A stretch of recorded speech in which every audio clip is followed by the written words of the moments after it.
Good evening, everybody. Thanks for joining us. Welcome to our Entrepreneurs Being More for Wednesday, March 30th. We're almost done with the first quarter of this year, and the end of March is upon us, and we're almost into April. So thanks for joining us for this series that we've been doing on obtaining results in your business.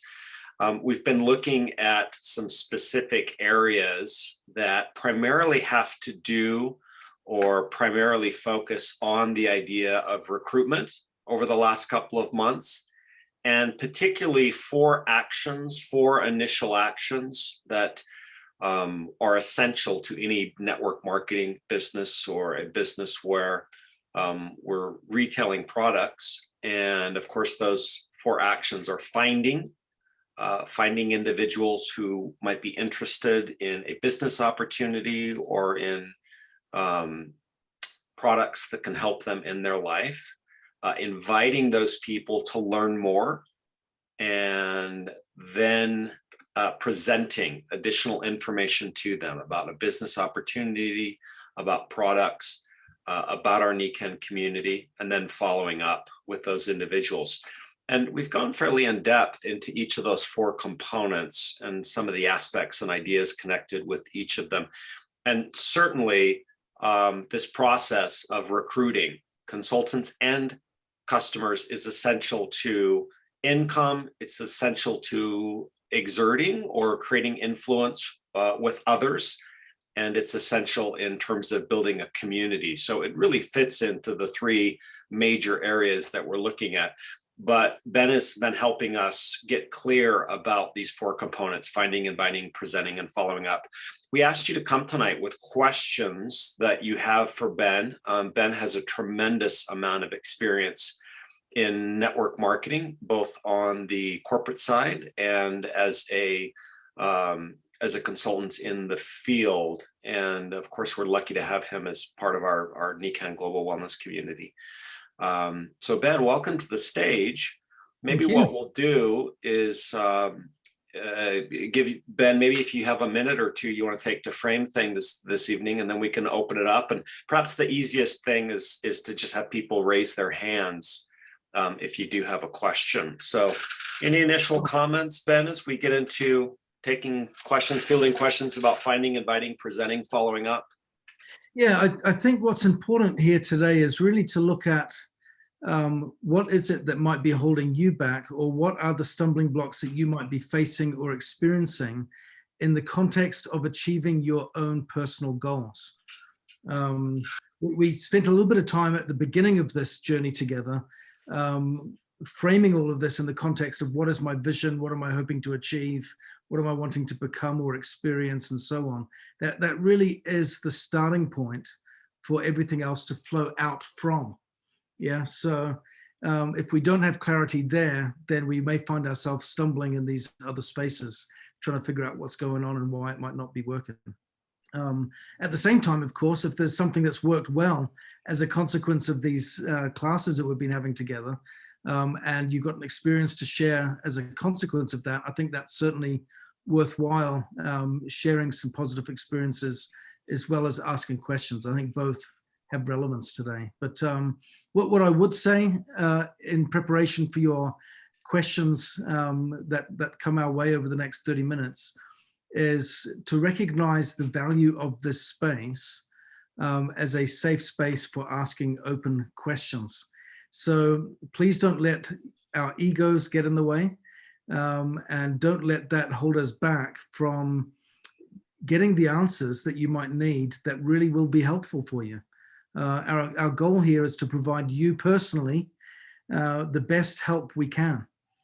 That's not going to happen if we don't get great questions, meaningful, sincere questions. So that's what I would say starting out.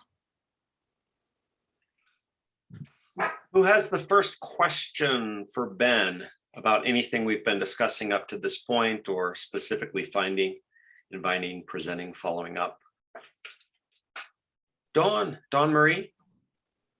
Yes, good afternoon, Ben and everyone. My question is, as a new distributor, I'm challenged with getting 3 people to start my team. Mm.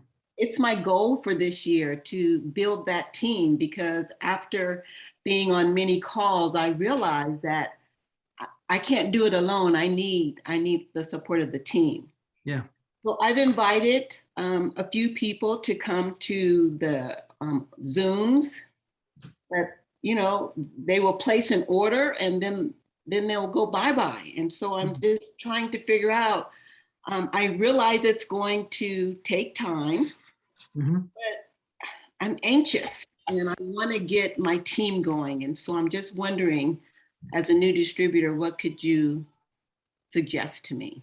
Okay, well, there's a lot that you've shared in that question, right? So I'd like to unpack that question a little bit, because you're right. First of all, in acknowledging, if you really want to grow and succeed, this isn't something that you do by yourself. It's a team thing. Yeah, that's the network in the marketing, right? So what I would be interested in knowing is, when you say you've invited a few people to participate to Zooms and what have you, what does inviting a few people look like? Could you give me some context there as to how many people have been invited, how many people came, how many people walked away? Yeah, do you have you broken that down or measured that in any way? No, I haven't. At the beginning, I had probably, I'd say maybe 10 people that came to some of the Zooms that I invited them to. I've had an event where I was a speaker and was able to present Nikken products to this group of individuals. And I walked away with maybe 3 follow-ups, but several contacts left me their contact information, but only 3 people placed an order. And so, at this stage of the game, maybe 30 people I've invited. And I've been with Nikken now probably since 2020. Yeah. Okay. So those 30 people that you invited, we typically use this principle of the law of thirds in regards to making connections with people, inviting and getting results. Yeah. That if you invite 10 people to a presentation, maybe 3 will say yes, 1 will show up. Yeah. And then that law of thirds continues even further beyond that. Those that show up and sign up, how many of those then go on to actually do something meaningful? Yeah, that law of thirds continues to apply. So she's one little girl. She's had her hair tied up today, and so it's sticking up. Bear with me 1 second while I just put her outside of my office. Is that all right? Give me 1 second. Yeah, thirds. Ben needs a baby wrangler. I'm Anybody going to wanna volunteer. Yeah, I bet we have plenty of people who would volunteer to be a cute baby wrangler, not just any baby, a cute baby. Okay, I'm back. Sorry about that. So, Sorry. yeah, so I would keep that law of thirds in mind. Yeah. Okay. And then from there, what you need to do is be able to look beyond that and say, that's the average for people in general. What is my ratio? Yeah, it may be more or less. Okay, but the critical thing is, if you don't measure it, you can't manage it. Okay, so it's really important to track. 30 people that you've invited it's great that you've invited 30 people to something, and it's great that you got people buying products. So there was action happening as a consequence. But at the same time, 30 people in 2 years is not a lot. Right. Right. So what you'll actually find is happening there is there is also a natural law of attrition that takes place. I always use the example of a gymnasium, a gym. People, would, beginning of the year, New Year's resolutions, I'm going to get fit, I'm going to get in shape, I'm going to lose weight, I'm going to do this, that, and the other, and they all join the gym. And in January, there's hardly room to swing a cat. Yeah, it's just cramped. Everyone's in there because they've got these goals. Come March, you got plenty of room in the gym. Yeah, because people aren't going. That's why gym memberships for so long you could only acquire as an annual pass, as an annual membership, because they knew most people quit. right? So that applies everywhere across the board and everything. And it certainly applies in your own business. Mhm. So if you talk to 30 people and you're going to get maybe 10 people show up, you use that number. You said there's the law of thirds right there. I spoke to 30 people. I had 10 people that came to a meeting, and then a few people that actually did something. That law of thirds is working right there in your own business. Yeah. But you've also got the law of attrition happening, which means if we aren't consistent in this activity, then we'll have people leaving our business at a greater rate than we have joining it. And if the number is only small that we're talking to, then we're going to have very little activity to measure and evaluate to begin with. Right. Yeah. Right. Mhm. So the real challenge, I would say, is you've got your goal right. I do need to get at least 3 strong, Mhm. engaged partners. But if you want 3 strong, engaged, active business partners, you'll need to recruit a lot more than 3. Mhm. Just because they've joined Right. doesn't mean they're active and they're strong and they're committed. Yeah, and I can share with you the data from the other side of the fence, from when I've been on the corporate side, and I can tell you multiple companies and the industry at large. When I was on the trade association, on the board of directors for the Direct Selling Association, and on the CEO Council, and we'd speak really openly about the data of how our businesses performed. And sometimes it'd be like, why did that person even join up? Why do we have all of these people that join the business that don't even place an order? Mhm. They've Mhm. signed up and they haven't even placed an order. What's that about? That was a completely pointless exercise. So then, for me, I then go, so what is the message being given for them to join in the first place if that's the experience that they're having? Right. Yeah, maybe the message there isn't quite right. Okay, so but what I would say is you want to be able to measure and understand as much of the process as possible. So I would encourage you to really document what you do. Okay, treat this a bit like a science project. Yeah, I'm going to document what I do, and I'm going to measure and analyze each response and reaction. With every action, there is a reaction. Okay, so I talk to 30 people. In what time frame? Document it. Write it down. Yeah, so I'd be saying in X number of days or weeks, I'm going to have this number of people that I speak to, and then I can track. But the more data you have, the more you can measure, the more you can understand, and the more accurate your analysis. So right now, I think the challenge that you face is there's only been a little bit of activity. Right. Yeah. Mhm. But also being new, you don't have the context. Is this a little or a lot? Yes. At Yes. first, speaking to 30 people feels like a lot. Yeah. Yeah, Mhm. as you're getting going, especially if you're working by yourself. And we're in a business here where we've got a team, but there is a lot of stuff that goes on where it's just us on the phone, yeah, or us on email, or us on social media. A lot of it is quite isolated. Yeah. So in that space, we don't always have good context of, is this a lot? Is it not a lot? Is it good results? Is it bad results? How do I see it? Yeah, we're not in a classroom. Right. So, Right. so that makes it a bit different too. So what I would say is change your activity goal. You've got your end result goal good, find 3 strong people. I'd change my activity goal and put a deadline around it. Yeah. Maybe you say, okay, starting the month of April, I'm going to speak to 30 people that month. Yeah.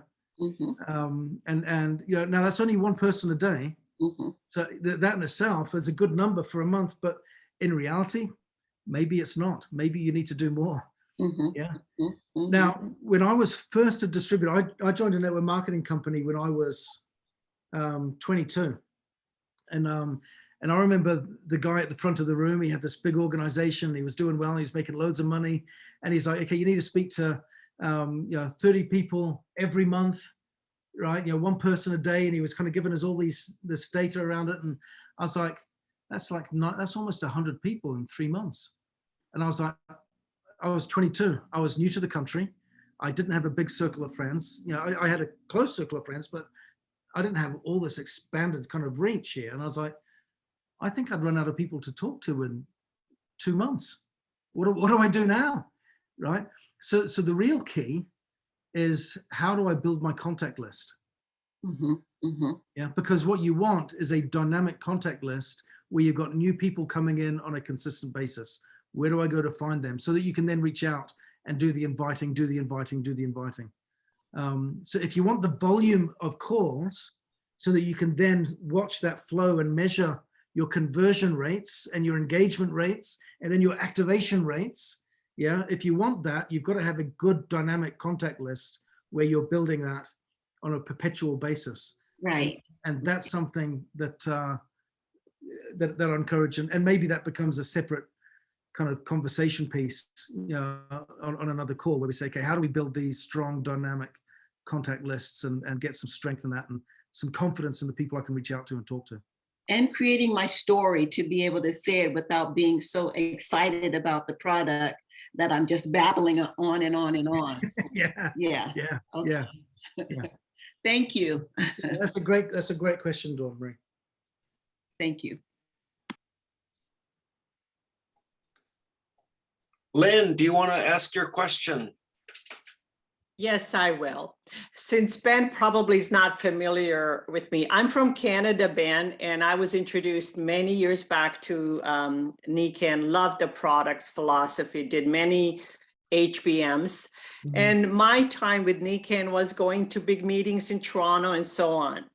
I was away for a very long time, used a lot of products, and rejoined in the fall Mhm. with full intention, love the products, building a business. I'm having a hard time switching from before to new. I feel like I'm on this creek where I have to jump over to this new method. So I'm still not comfortable. So what I'm looking for, recommendation, not that I don't like working from home on a Zoom, but I'm still in person type of person conversation. So I'm struggling with meeting new contacts, having that conversation, because for me, text is fine, but I need to hear your voice and be able to express myself to you that way. Yeah, this is a great point that you raise. You know, the deliberation that many people face, I think nowadays, of online versus offline business building. You know, do I do it virtually here? Everything seems to be talking virtual and so on and so forth. But my comfort zone is in person. Yes. Yeah.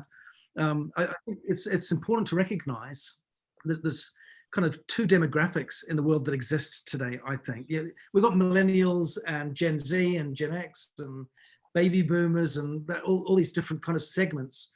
But at the same time, amongst these groups, you can divide it into two ways.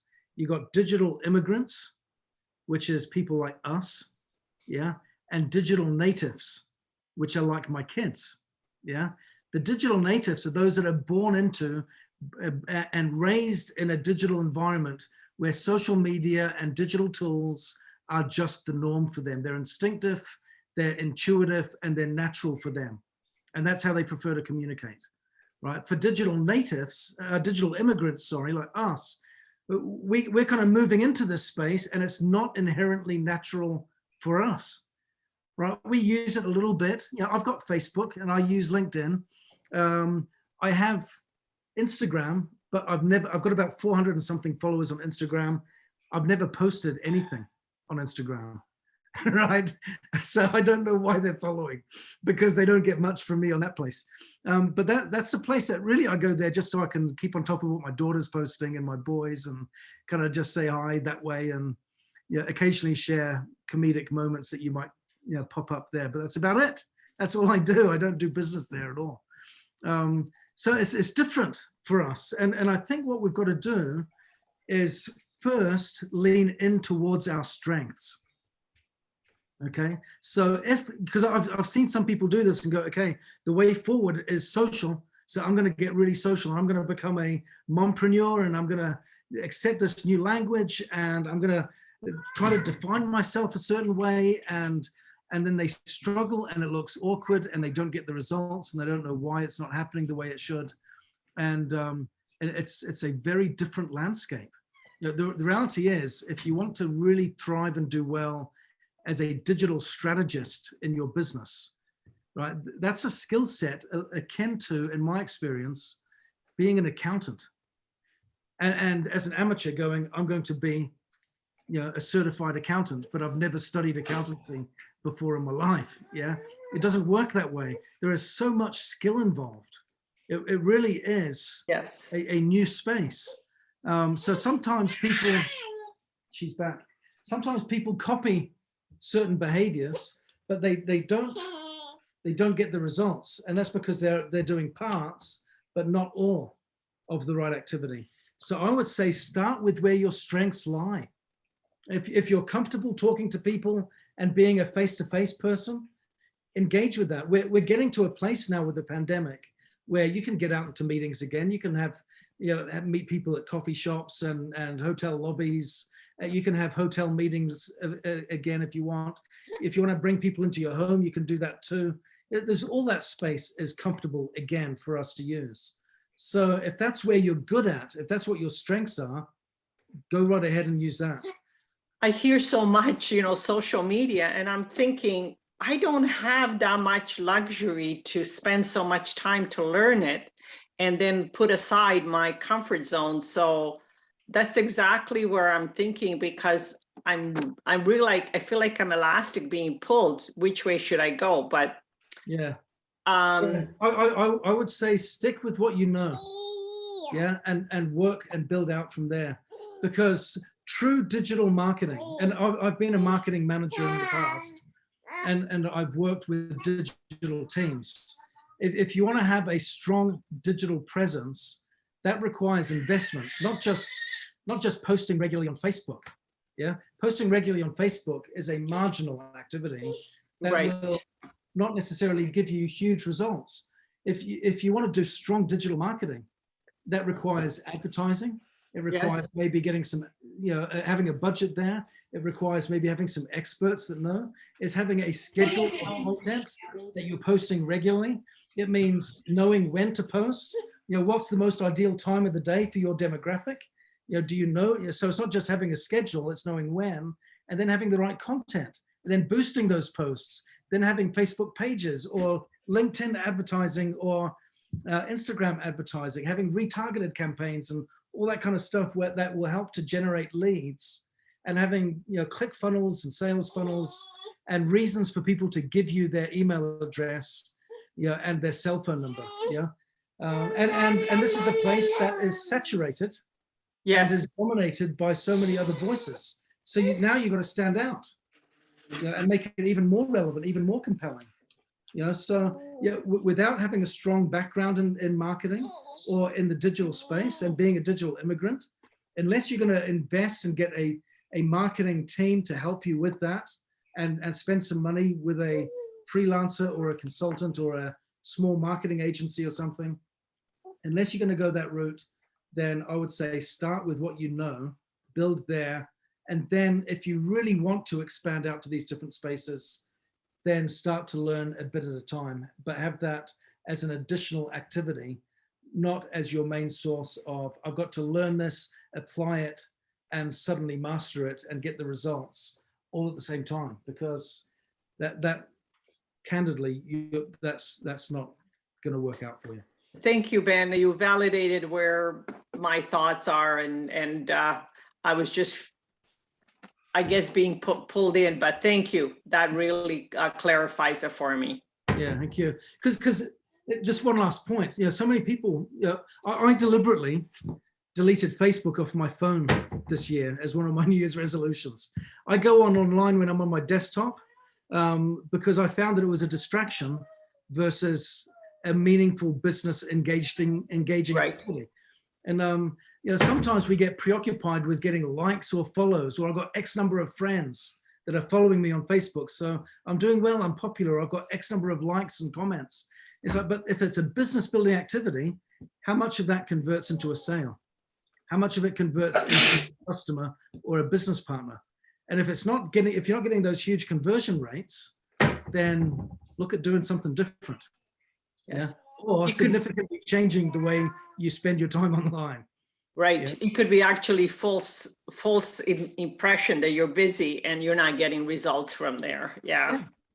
We're just getting pats on the back from people that are half the time already in our organization or in Nikken. Yeah. Thank you. So thank you, no worries. Is there someone else with a question for Ben? We have time for about one more. Nancy? I had every intention of reaching out to a guy. I did about 2 months ago. We've been out of the state. He is a very active athlete and oversees pickleball in a town about 3-4 hours south of us here in Texas. We saw him at homecoming and I got my gumption up. David wasn't home. He was off. I don't know what he was doing, basketball or something. Anyway, and so I wrote him a quick little thing and said, Romy, you know, great seeing you at homecoming. I think you would really be interested in some products that that David and I found, something like that. Yeah. Would you be interested in looking at a video? I can't even remember what video I sent him at this point. Tracking, not my forte. Anyway, so now all this time has passed. From last Wednesday to now, I thought, okay, she's waving. Oh my gosh, that's Yes. and so I had the intention of having David, because I said, if David were here, he'd be saying something. He loves this stuff and used it when he was coaching and for his players, etc. Anyway, he said, yeah, I'll look at it. I'll look at it. So I followed up with him and he said, that's interesting. And then I have let it just go. So it's like starting over again. He would be a fabulous person if I even knew that he would like to have another side thing for bringing money in. I'm just, and then I thought, well, maybe I should say, hey, I want to, would love to show you these products. How about us mailing them some? And I'm thinking, oh, we really can't just have products flying all over the place. Anyway, what do you have to say? Well, first of all, you definitely need to follow up. Yeah. I what? You definitely need to follow up. You need to reconnect with them. Yeah. Yes. So first thing how long has it been since you sent the video? This is March. Probably after, it was probably after Christmas. So maybe January. Okay. Yeah. So you got to start out by saying, hey, how you doing? Sorry, I've not been in touch for a while. Yeah. Give a reason and explanation as to why the contact hasn't been sooner. It's important to acknowledge that. Yeah. And then find out how he's doing. Did you get around to watching the video? What did you think? The first thing to do is just explore and ask questions. But that's the second thing. The first thing, make the contact and apologize for the late follow-up. I think it's important to address that first, and then say, how you doing? How have you been keeping? How's the pickleball going? The key is to express interest in him. As a side note, if he does have any interest, Herb Rapp, who I'm sure you know, is not only a very That's the video I sent him. That's the video I sent him, was one that Pam Barnes had filmed when they went by and saw Herb and Grace. And he is talking about pickleball and the injuries they have, et cetera, et cetera. Yes. Yeah. So Herb may be a good person to reach out to and involve in some follow-up contact. Yeah. So maybe you want to reach out to Herb and just say, I've got this guy that's really good at pickleball and he's got this interest here, and I sent him a video and it was with you in it. It'd be great if we could get you on a phone call and do an ABC.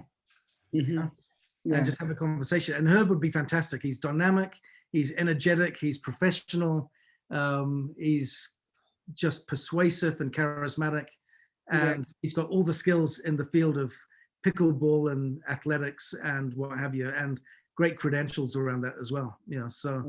So I don't need to qualify Romy as, yes, I'm one, possibly would look at this as a business. I could just let Herb do that in his. I'd want to get some qualification. Find out first before you pull Herb in. Yeah. Okay. So you want to understand, what was his interest in the video? How's he doing in that regard? Ask some more questions to find out where he's at in his life, because what we're wanting to do is provide a solution to a challenge.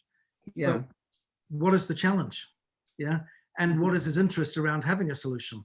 So you still got a few more questions to get answers to, which a conversation with you two can facilitate. Yeah. So you want to reconnect, build a relationship, ask some more questions, do a little bit more find out. And then once you understand, okay, I think he's interested, or we've got this level of interest here in the business, I've been able to find that out by asking those questions. Then you bring Herb in and he'll knock it out of the park for you. But there is that step in between.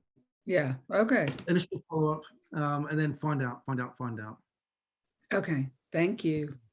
No worries. Ben, thank you for sharing your knowledge and wisdom with us this evening. I think we had 3 great questions. It might make sense to continue again next week with some additional questions. I think you shared up front, and I think it's been reinforced to me as we've talked this evening and answered these questions, is this is a really critical component of a really critical foundation for the business.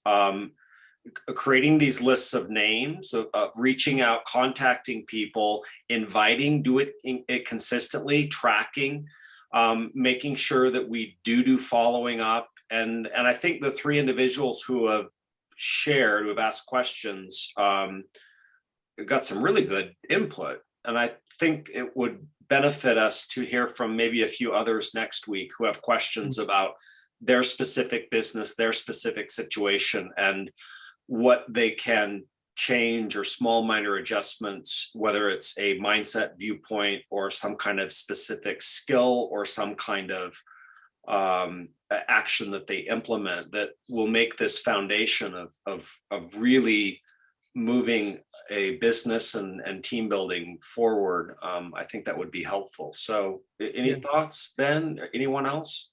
Yeah, I would certainly welcome a follow-on conversation where we have some more Q&A, because these were really good questions. And I think from here as well, we can dig into some more relevant subjects to carry on and expound on and expand on in subsequent weeks as well. The only thing that I would say is next week, I won't be available.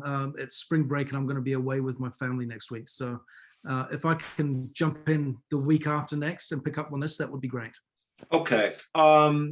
We will continue next week. We after your Q&A, I think the next step is to move into the inviting phase of inviting someone to become a customer or a consultant. Mm-hmm. But please do join us next week, and we'll do an overview of these these processes and these skill sets. We may do some practicing together for our entrepreneurs being more. So Ben, thank you for being with us tonight. I've made a commitment to Lynn. That all of the videos will be up on the internet. So they are going to be there by this weekend. So that will happen, Lynn. Thank you, Lynn, for putting my feet to the fire and making sure that I make and keep commitments.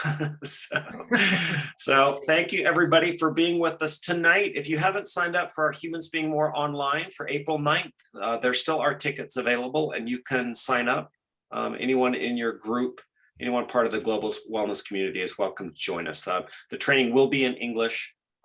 That's April 9th, our Humans Being More online. Thanks again, Ben. We'll see you in a couple of weeks, and we'll see everyone next week for Humans Being More online, Humans Being More Weekly and Entrepreneurs Being More. Have a great night, everybody.